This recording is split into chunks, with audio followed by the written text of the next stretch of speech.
Il laboratorio di virologia dell'Istituto Spallanzani di Roma ha validato i test rapidi antigenici per il Covid-19 che si stanno effettuando negli ospedali nei cosiddetti drive-in del Veneto.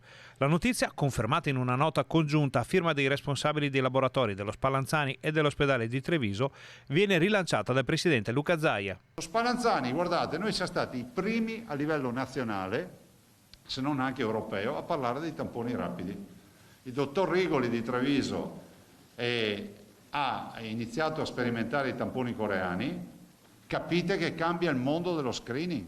Cioè il tampone rapido è quello che ci permette di fare il test agli aeroporti in tempo reale, con una validazione importante, perché se il tampone rapido viene confermato, come è stato confermato, efficace, noi riusciamo a essere molto più performanti. La forza di questo strumento è appunto la rapidità nel fornire una prima risposta, che in questa fase dell'emergenza diventa indispensabile. Che in 3 minuti mi rovino 7 minuti, ma in 3 minuti già si vede la stringa, 7 minuti proprio per dire buttalo via che sei negativo o sei positivo, ecco, in 3-7 minuti, 10 minuti hai il risultato in strada. Il tampone rapido funziona bene, però se viene fatto e validato immediatamente. La letteratura scientifica dice a livello internazionale che il tampone rapido funziona, ci insegna anche un'altra cosa, che il tampone rapido funziona bene se viene fatto sul fresco, cioè bisogna fare il tampone, non metterselo in valigetta e dire beh dopo li valido in ufficio, bisogna farli al momento, cioè mettere il reattivo e farli subito,